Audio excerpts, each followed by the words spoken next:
जिस व्यक्ति की बीमारी खत्म ही नहीं हो रही, कभी पाँव में दर्द आ गया, कभी कमर में दर्द आ गया, कभी पीठ में दर्द आ गया, कभी सिर में दर्द आ गया, कभी आंखों में तकलीफ हो गई, कभी दमा चलने लगा, सांस चलने लगी, कभी डॉक्टर को दिखाया तो थायराइड हो गया, कभी मालूम पड़ा कि मेरा कोई ब्लड कम हो गया, कोई प्लेटलेट कम हो गई, कोई कुछ हो गया, कोई कुछ हो गया।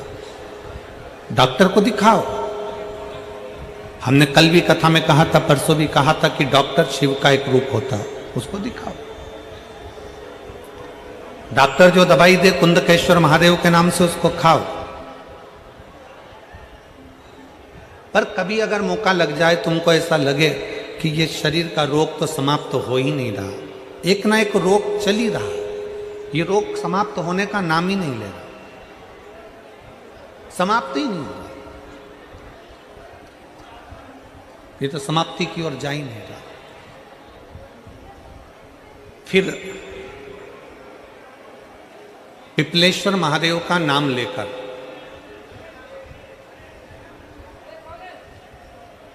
पिपलेश्वर महादेव का नाम लेकर कुछ भी मीठा जो में बना सकते हो, हलवा बना सकते हो हलवा, सीरा बना सकते हो सीरा, खीर बना सकते हो खीर, चूरमा बना सकते हो तो चूरमा, लड्डू बना सकते हो तो लड्डू, जो तुम घर में मीठा बना सकते हो, उसका केवल 7 ग्रास का अन्न।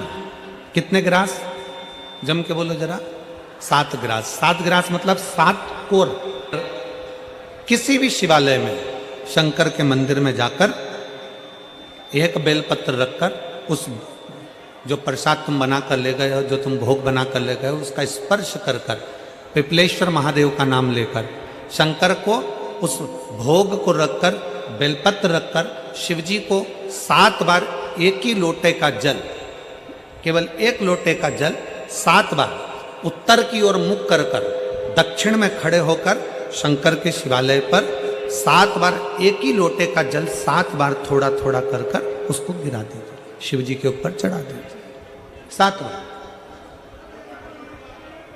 बाद में जो प्रसाद पर आपने बेलपत्र रखी है, उसी बेलपत्री को उठाकर शंकर के शिवलिंग पर चढ़ा दीजिए।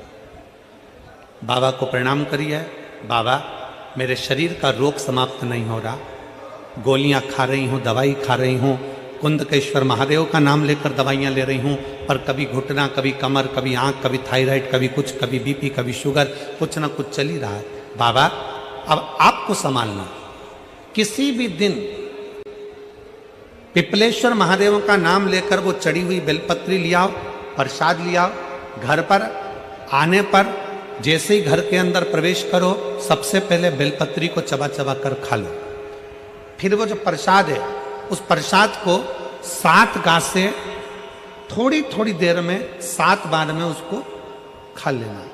बाबा देवाधिदेव महादेव का नाम लेकर, पिपलेश्वर महादेव देव का नाम लेकर प्रणाम कर कर जल का आचमन, हाथ की हथेली में जल लेकर 7 बार आचमन कर लीजिए और शिव का, पिपलेश्वर महादेव का नाम ले लीजिए।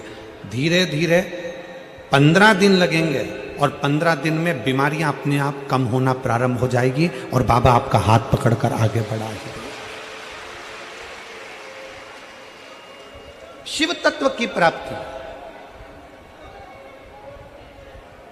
5 दिन की फरीदाबाद में शिव महापुराण की कथा हरियाणा की इस पवित्र भूमि पर 5 दिन की चल रही है। आज कथा का 4th दिवस है। कथा के माध्यम से आज कथा की शिवरात्रि है।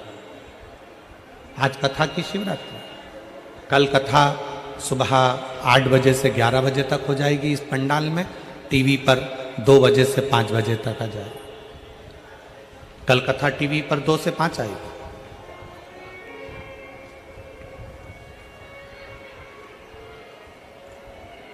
लाखों की संख्या में आप लोग आए हैं। पंडालों में जगह नहीं है, गाड़ियों के गेट खोल खोल के आप लोग बैठे हुए हो, पेड़ों की छांव में बैठे हुए हो, जहां तुम्हें जगह मिल रही है वहां बैठो। व्यर्थ की बातों में समय ना गवाते हुए जो 2-2.5 घंटे हमें कथा के मिले हैं, आज 4th दिवस की कथा को इतने दिल से सुन लो कि तुम अगली बार जब कथा में आओ तो तुम्हारा भी एक पत्र व्यासपीठ पर रखा हुआ मिले कि बाबा ने मेरे ऊपर कृपा की। कैसी भी बीमारी हो, कैसा भी दुख है, कैसी भी तकलीफ है, कैसा भी कष्ट है, कैसा भी समस्या है, पिपलेश्वर महादेव का नाम का थोड़ा सा मीठा बनाकर पूजन कर कर बेलपत्र रखकर शिव को जल चढ़ाकर बेलपत्र वापिस शिव के शिवलिंग पर रखकर फिर बाबा को जल समर्पित कर बड़े भाव के साथ में बाबा के उस आनंद को प्रसाद को लेकर आए, उसको पाए, उसको पाई।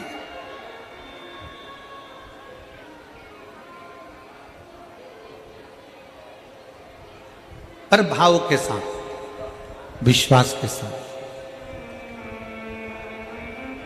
और निर्मल मन सो मोहि पावा, मोहि छल छिद्र कपट नावा।